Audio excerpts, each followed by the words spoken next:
Halo teman-teman semua, kembali lagi dengan saya Fede Fernando. Dan pada video kali ini kita akan membahas mengenai mata kuliah Akuntansi Manajemen 2, minggu ke-11 tentang Appendix A, yaitu Transfer Pricing. Pertama-tama saya akan menjelaskan dulu nih mengenai pengertian dari si Transfer Pricing ini.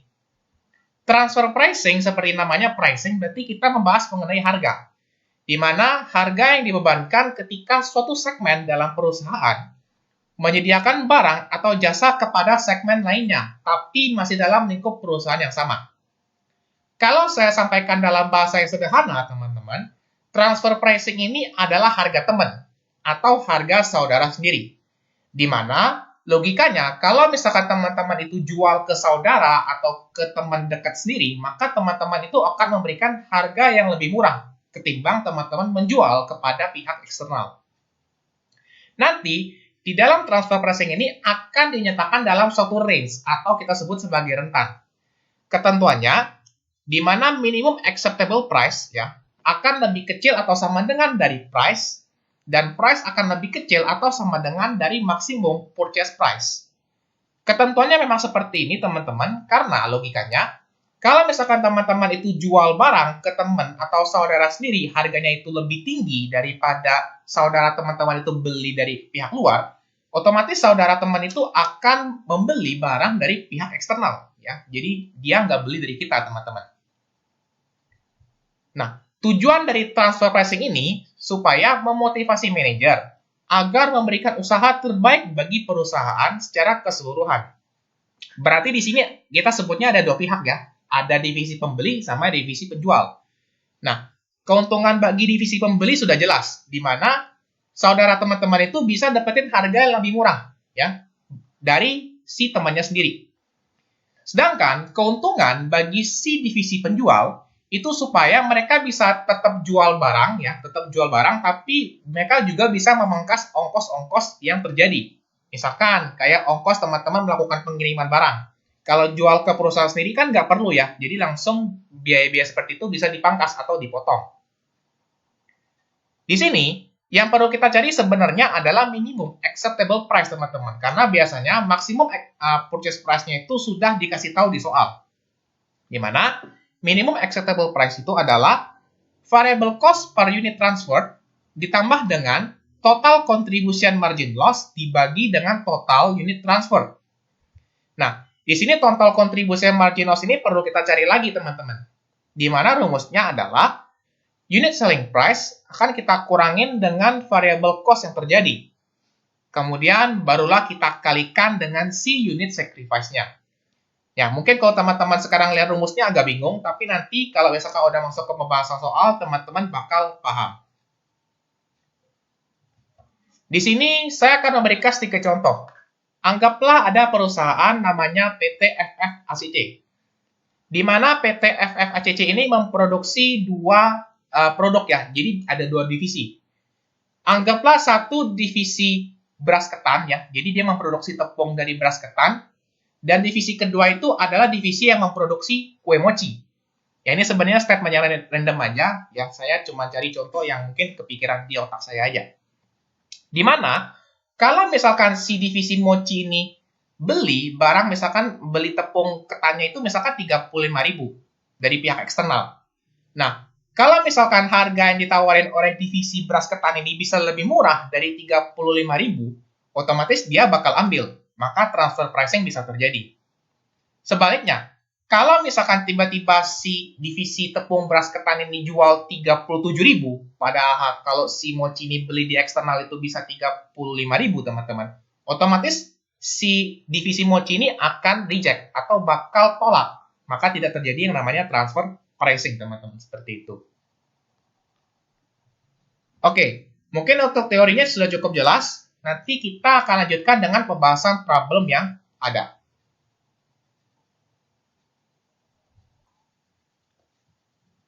Oke teman-teman, sekarang kita akan masuk ke pembahasan problemnya. Di sini dia bilang ada keterangan dari PT Mini, di mana PT Mini memiliki dua departemen, yaitu Departemen Stuart yang memproduksi gula pasir dan Departemen Bob yang memproduksi sirup.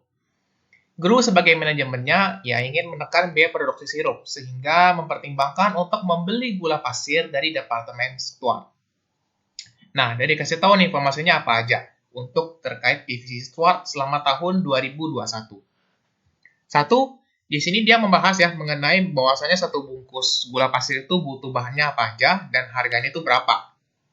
Kemudian prime cost ya, untuk poin kedua dia kasih tahu prime cost-nya itu sekian. Kemudian untuk manufacturing overhead, satu bungkusnya itu dia kasih tahu keterangannya, beserta dia kasih perbandingan antara variable overhead dengan si fixed overhead-nya.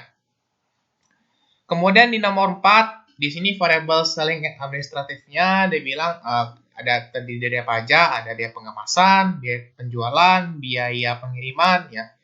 Kemudian di poin 5 dia bilang harga gula pasir kalau si Stuart ini jual ke eksternal itu harganya 35.000. Lalu ada beberapa informasi tambahan di mana harga gula pasir yang ditawarkan dari supplier yang luar kepada divisi Bob untuk memproduksi sirupnya itu 28.000. Kemudian divisi Stuart memiliki kapasitas produksi dijelasin 5.000 bungkus per bulannya. Kemudian divisi Bob membutuhkan 3.000 bungkus gula pasir untuk produksi setiap bulan. Dan terakhir, jika transfer pricing terjadi, maka biaya pengiriman dan setengah komisi penjualan dapat dihindari. Kemudian dia bilang lagi, tentukan apakah terjadi transfer pricing serta berapa range atau rentang harganya. Setelah itu, teman-teman akan diminta untuk menganalisis untuk setiap kondisi independen yang terjadi.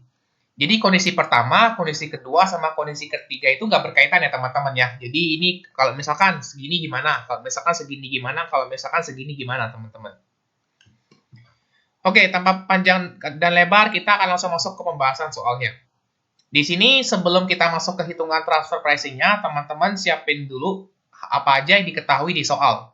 Nah, nanti kalau misalkan yang diketahui di soalnya udah kita breakdown, udah kita masukin, berarti nanti kita akan langsung masuk ke pembahasan perhitungan untuk kondisi yang independen tadi.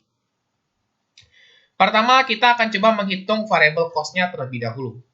Nah, seperti biasa, kalau variable cost itu ada banyak ya. Di sini ada variable seperti direct material, kemudian direct labor, variable overhead, dan variable selling and administrative. Nah, nanti di dalam perhitungan transfer pricing ini, teman-teman akan mengabaikan yang namanya fixed overhead. Jadi yang fixed overhead teman-teman jangan ambil pusing ya. Jadi yang kita ambil itu cuma si variable overhead-nya aja gitu. Sama juga untuk fixed selling administratif itu juga nggak ada teman-teman. Jadi di soal untuk transfer pricing ini apabila ada diabaikan saja. Pertama-tama kita akan coba menghitung direct material. Data terkait direct material itu ada di poin 1 teman-teman. Dia kasih tahu bahwa satu bungkus itu butuh 300 gram batang tebu. Di mana perusahaan itu beli batang tebu dari supplier itu harganya adalah sebesar 25.000 per kilogram.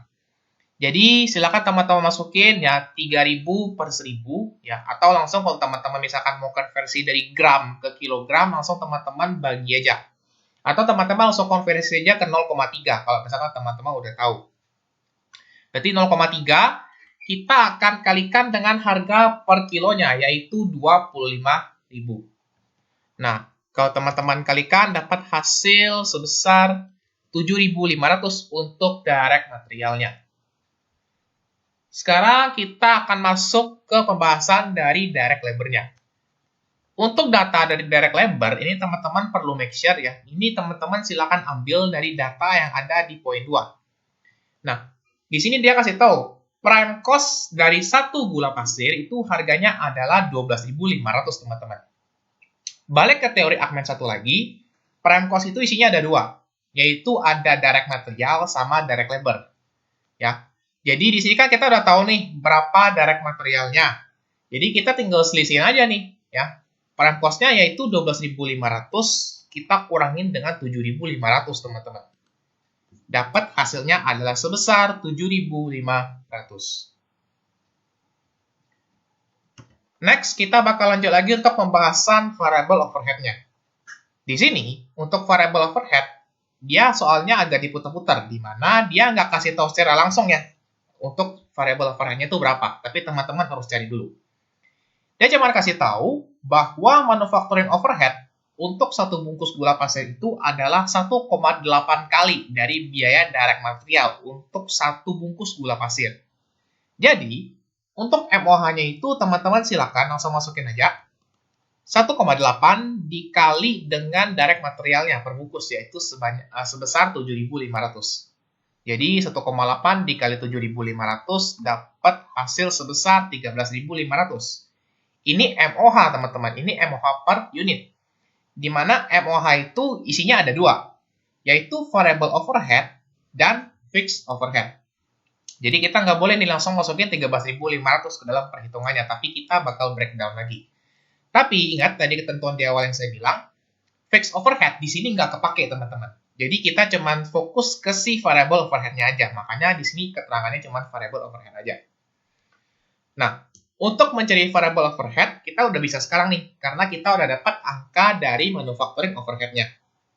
Jadi cara perhitungannya, di mana teman-teman silakan masukin 13.500 ya, yang merupakan total MOH secara keseluruhan. Kemudian masukin perbandingan yang ada di soal, di mana perbandingan untuk variable overhead dan fixed overhead adalah 2:4. Berarti untuk pembilangnya itu 2, dan penyebutnya itu teman-teman dapat dari 2 ditambah dengan 4. Makanya di sini kita kalikan dengan 2, kemudian kita bagi dengan 6. Maka kita akan dapat hasil variable overhead-nya itu adalah sebesar 4.500. Next, kita masuk ke variable selling and administrative expense, di mana untuk selling and administrative expense ini ada di keterangan nomor 4. Di mana udah di breakdown ya, biayanya ya. Variable selling and administrative expense-nya pertama ada biaya pengemasan, nilainya adalah sebesar 2.000, langsung kita masukin. Kemudian untuk komisi penjualan, di mana komisi penjualan itu 2 kali biaya pengemasan, berarti 2.000 dikali 2 dapat 4.000. Dan terakhir dia bilang biaya pengiriman adalah 3/4 kali dari komisi penjualan. Berarti silakan komisi penjualannya yaitu 4.000 dikali dengan 3/4. Dapat hasil sebesar 3.000 rupiah per unitnya. Sekarang kita udah dapat nih isi variable selling and administrative expense-nya. Berarti silakan teman-teman jumlahin aja nih ya. Teman-teman jumlahin berarti 2.000 ditambah dengan 4.000 ditambah dengan 3.000. Dapat hasil sebesar 9.000 rupiah untuk variable selling and administrative-nya. Kemudian setelah dapat isi-isi dari variable cost-nya, silakan dijumlahin, di mana 7.500 ditambahin dengan 5.000, ditambahin dengan 4.500, dan ditambahin dengan 9.000. Dapat hasilnya adalah sebesar 26.000 untuk total variable cost-nya. Next, yang perlu teman-teman cari adalah avoidable cost ya istilahnya. Avoidable cost atau kalau dalam bahasa Indonesianya itu disebut sebagai biaya variabel yang dapat dihindari. Nah, di sini untuk mencari biaya variabel yang dapat dihindari itu, silakan teman-teman lihat keterangan di soal, di mana jika transfer pricing ini terjadi, ini letaknya ada informasi tambahan, di mana jika si transfer pricing ini terjadi, seluruh biaya pengiriman dan setengah komisi penjualan itu dapat dihindari. Berarti silakan masukin biaya pengirimannya, di mana biaya pengirimannya itu adalah sebesar 3.000, ditambah dengan setengah dari komisi penjualan, yaitu 4.000. Maka teman-teman akan dapat nilai sebesar 5.000 rupiah untuk avoidable cost-nya. Berikut kita masukin keterangan. Berapa sih demand atau permintaan dari si divisi Bob yang memproduksi sirup tadi? Nah, di soal dikasih tahu bahwa divisi Bob itu butuh 3.000 bungkus gula pasir setiap bulannya. Maka kita masukin 3.000 bungkus kebutuhan untuk setiap bulannya. Nah, di sini sebenarnya teman-teman nggak perlu konversi lagi ya. Karena kalau teman-teman lihat informasi di soal, dia bilang, divisi Stuart itu produksi 5.000 bungkus per bulan. Kemudian divisi pembeli, yaitu divisi Bob itu butuh 3.000 per bulan.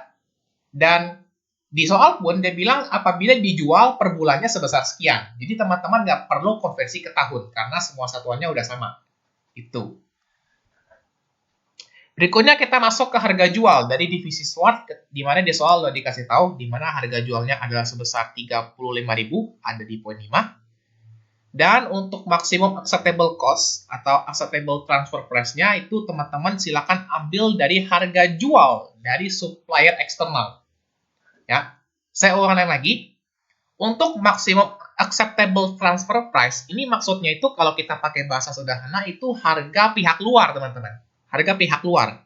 Nah, harga pihak luar tuh biasanya dikasih tahu di soal, di mana di sini ada di informasi tambahan, harga gula pasir dari supplier luar adalah sebesar 28.000, maka teman-teman tinggal masukin 28.000. Ini nanti bakal saya mention lagi pada saat di Meet Now-nya. Next. Kemudian setelah kita dapat data-data yang ada, udah masukin, udah full, maka kita mulai masuk ke pembahasan transfer pricing-nya. Oke, pertama-tama di sini kita akan coba hitung idle capacity atau unsold unit. Seperti istilah dari keterangannya, teman-teman bisa paham ya, bahwa ini kita akan menghitung berapa sih jumlah unit yang belum terjual. Ya, idle itu kan artinya ada ya teman-teman, atau masih tersisa ibaratnya. Nah, untuk mencari idle capacity unit ini, teman-teman harus selisihin dulu. Berapa kapasitas produksi dikurangin dengan berapa yang dijual ke pihak eksternalnya. Oke, jadi silakan kalau misalkan kita mau ngitung idle capacity untuk kondisi pertama, teman-teman tinggal kurangin aja nih. Teman-teman masukin kapasitas per bulannya, yaitu 5.000 yang ada di soal. Kemudian teman-teman kurangin dengan berapa banyak yang dijual ke pihak ketiga, di mana di soal dikasih tahu apabila dijual pihak ketiga setiap bulannya itu adalah sebesar 1.750. Maka 5.000 dikurangi dengan 1.750 dapat hasil sebesar 3.250. Kemudian, required for transfer pricing. Ini maksudnya adalah berapa banyak sih yang kita butuhin untuk si transfer pricing-nya. Teman-teman tinggal masukin. Require for transfer pricing-nya itu adalah kebutuhan dari divisi Bob, yaitu sebanyak 3.000. Nah, ini tadi karena kita udah masukin keterangannya, maka tinggal kita kasih sama dengan dari ini aja. Kemudian, teman-teman lihat. Di sini kan kita punya idle capacity-nya itu 3.250 ya, teman-teman ya. Jadi kita punya barang yang belum terjual sebesar segini.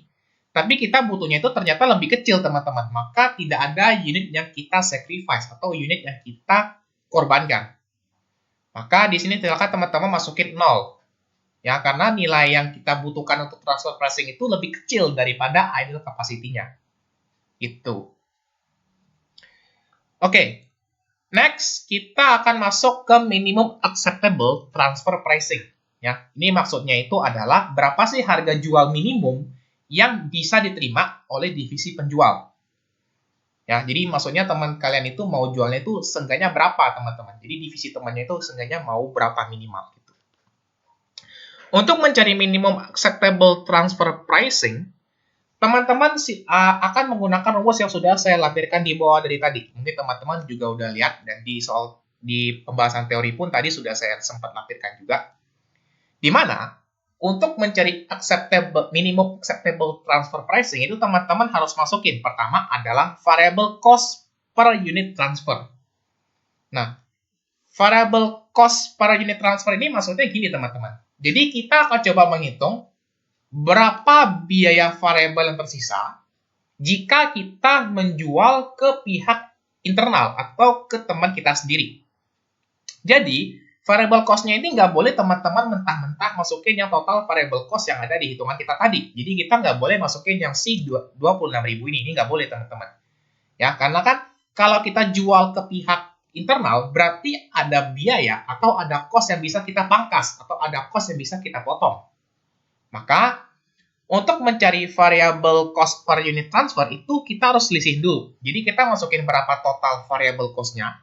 Yang tadi kita udah hitung berarti 26.000. Kemudian kita selisihin dengan avoidable variable cost atau variable cost yang bisa kita pangkas.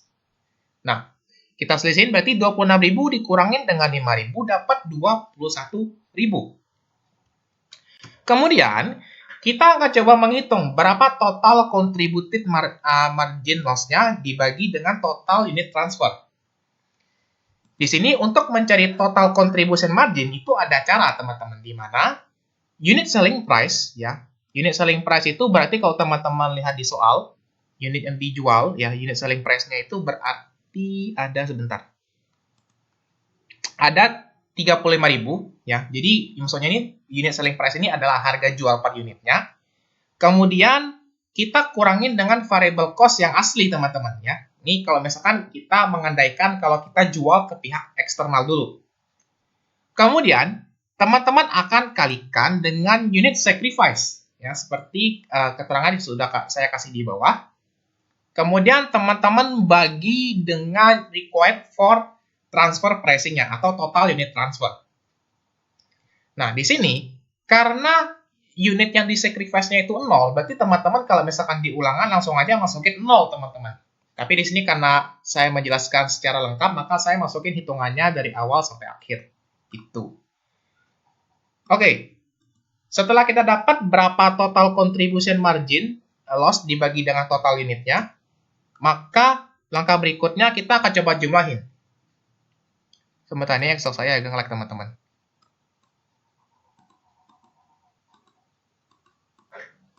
Oke, berikutnya kita akan coba lanjutin menghitung berapa minimum acceptable transfer pricing-nya. Berarti teman-teman silakan jumlahin 21.000 ditambah dengan 0. Hasilnya adalah 21.000, teman-teman. Kemudian kita akan coba masukin berapa range-nya. Dimana yang tadi kita hitung kan adalah minimum acceptable pricing. Jadi kita masukin di sebelah kirinya. Ya, di sebelah kiri range-nya. Kemudian kita akan coba mencari berapa maksimum acceptable. Maksimum acceptable price itu teman-teman silakan ambil dari nilai yang ada di keterangan yang sudah kita masukin di awal tadi, sebesar 28.000, di mana ini merupakan harga beli apabila teman-teman membeli dari pihak eksternal. Nah, kemudian kita lihat nih, range-nya adalah transfer pricing akan terjadi jika minimum acceptable price-nya itu 21.000 dan maksimumnya adalah 28.000. Kalau teman-teman lihat range-nya, ini logis ya teman-teman ya, ini logis. Maka transfer pricing dapat terjadi. Karena kalau misalkan kita beli dari pihak internal itu kurang lebih harganya 21.000 ya. Dan kalau misalkan kita beli 21.000 artinya 21.000 ini lebih kecil daripada kita beli dari pihak eksternal yaitu sebesar 28.000. Jadi logikanya seperti itu ya teman-teman ya kalau teman-teman belajar transfer pricing. Sekarang kita akan masuk ke kondisi 2. Di mana pada saat dia menjual ke pihak ketiga setiap bulannya itu sebanyak 200 unit. Berarti kita masukin 200 unit. Ya, 2000 unit. Nah, untuk required-nya masih sama, di mana untuk required per setiap kondisi itu pasti sama, yaitu sebesar 3.000, 3.000, 3.000. Karena kebutuhannya ini kan sudah dikasih tahu di soal, teman-teman.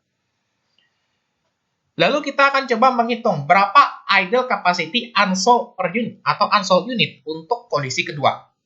Di mana kita akan coba masukin kebutuhan kapasitas produksi per bulannya yaitu 5.000. Kemudian kita kurangin dengan 2.000 sesuai dengan keterangan yang ada di poin kedua. Maka kita dapat nilai transfer pricing-nya itu adalah sebesar 3.000 idle capacity-nya. Kalau teman-teman lihat, idle capacity adalah 3.000 unit. Sedangkan yang kita butuhin 3.000 unit. Berarti pas banget ya teman-teman ya. Maka unit sacrifice for transfer pricing-nya ini juga masih 0 teman-teman. Kemudian masukin ke minimum acceptable transfer pricing. Di mana untuk variable cost per unit transfer, seperti yang saya jelaskan tadi, kita mau cari nih, kira-kira kalau misalkan kita jual ke pihak internal kita, cost-nya tuh berapa sih? Ya, karena kan ada biaya-biaya yang istilahnya itu bisa kita potong atau kita pangkas. Maka teman-teman cukup samain aja dengan yang ada di kondisi pertama tadi. Makanya kalau teman-teman sudah ngitung dengan benar, di kondisi pertama biasanya nilainya itu bakal kebawa ke kondisi-kondisi berikutnya. Dimana tadi caranya sudah saya jelasin, kita akan coba cari selisih antara total variable cost dikurangin dengan biaya yang dapat dihindari atau avoidable variable cost. Nah, mati untuk kondisi ketiga juga sama. Di sini saya coba jelasin langsung aja. Kemudian kita akan lanjut lagi menghitung minimum acceptable transfer pricing pada kondisi kedua. Di mana kita akan masukin lagi ya untuk total contribution margin loss dibagi dengan total unit transfer. Di mana untuk total contribution margin loss itu adalah unit selling price atau harga jual per unit, yaitu sebesar 35.000.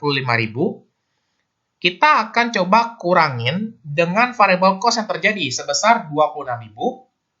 Lalu kita kalikan dengan unit sacrifice. Karena unit sacrifice-nya 0 berarti ya berarti hasilnya nanti bakal jadi strip. Kemudian jangan lupa dibagi dengan required for transfer pricing-nya itu sebesar 3.000 unit. Kemudian kita jumlahin lagi nih. Kita jumlahin lagi sehingga kita dapat total minimum acceptable transfer pricing-nya itu sebesar 21.000. Berarti kita tinggal masukin ke range-nya, di mana minimum acceptable price-nya itu 21.000. Kemudian untuk maksimum acceptable transfer price-nya itu kita ambil lagi dari keterangan yang sebelah kita tulis tadi. Nilainya sebesar 28.000. Oke.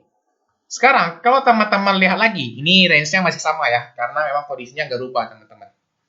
Dimana untuk unit sacrifice-nya kan sama-sama 0 ya, makanya angkanya yang nggak berubah untuk range-nya. Kemudian balik untuk ke kesimpulan, ya. Karena minimum acceptable price-nya itu lebih kecil, ya, atau istilahnya logikal atau masuk akal, maka kita bisa simpulkan bahwa untuk kondisi kedua ini juga masih dapat dilakukan transfer pricing, di mana kalau misalkan kita beli dari pihak internal itu 21.000, sedangkan yang kalau misalkan kita beli dari pihak eksternal itu 28.000. Terakhir kita masuk ke kondisi ketiga. Kondisi di mana yang dijual ke pihak ketiga itu sebanyak 5.000 PCS, teman-teman. Jadi, kita kan produksi sekitar 5.000 bungkus per bulannya. Sedangkan, di sini dia bilang kita jual ke pihak ketiga itu sebanyak 5.000. Berarti 5.000 dikurangin dengan 5.000 itu berarti unsold unit atau idle capacity-nya itu udah nggak ada, teman-teman. Atau sama dengan 0. Sedangkan, yang kita butuhkan untuk transfer pricing itu ada 3.000, teman-teman. Maka, teman-teman bisa lihat ya di sini berarti ada selisih sebesar 3.000. Maka kita akan masukin unit sacrifice-nya itu sebesar 3.000 unit. Kalau misalkan di sini idle capacity-nya 200, ya berarti unit sacrifice-nya adalah 3.000 dikurangin dengan 200, misalkan. Berarti kita dapat unit sacrifice-nya 2.800 kalau misalkan kondisinya saya ubah gitu. Oke, sekarang kita akan coba masuk untuk menghitung minimum acceptable transfer pricing-nya. Di sini, seperti biasa kita masukin ya, untuk yang variable cost per unit transfernya masih sama dengan kondisi pertama. Kita selisihin variable cost dengan avoidable variable cost-nya. Kemudian, teman-teman jumlahin dengan total contributed margin loss dibagi dengan total unit transfer. Di mana, untuk total contributed margin loss itu teman-teman silakan kurangin antara unit selling price yaitu sebesar 35.000, kemudian dikurangin dengan 26.000 yang merupakan total variable cost-nya, lalu dikali dengan unit sacrifice-nya sebesar 3.000, kemudian dibagi dengan required force transfer pricing-nya sebesar 3.000. Maka teman-teman akan mendapatkan nilai sebesar 9.000. Lalu teman-teman tinggal jumlahin aja 21.000 ditambah dengan 9.000 dapat hasilnya sebesar 30.000. Berarti teman-teman masukin di sini range-nya itu 30.000. Kemudian maximum acceptable price-nya ini kita masukin keterangan yang ada di soal tadi sebesar 28.000. Nah, di sini teman-teman bisa melihat ya bahwa kondisi range-nya ini illogical atau nggak masuk akal. Dimana kalau kita beli dari pihak internal seminim-minimnya kita harus bayar 30.000, sedangkan kalau kita beli dari pihak eksternal itu nilainya 28.000. Berarti lebih baik beli ke pihak eksternal dong ya. Nah, untuk kondisi seperti ini maka kita bisa simpulkan bahwa kita tidak perlu melakukan transfer pricing. Ya, karena harga yang ditawarkan oleh saudara sendiri ternyata lebih mahal daripada pihak eksternal seperti itu. Oke, sampai sini dulu pembahasan kita mengenai transfer pricing. Apabila tadi selama saya menjelaskan ada kesalahan atau tadi mungkin ada gangguan, saya minta maaf. Kita akan ketemu lagi di video selanjutnya. Sekian dan bye-bye.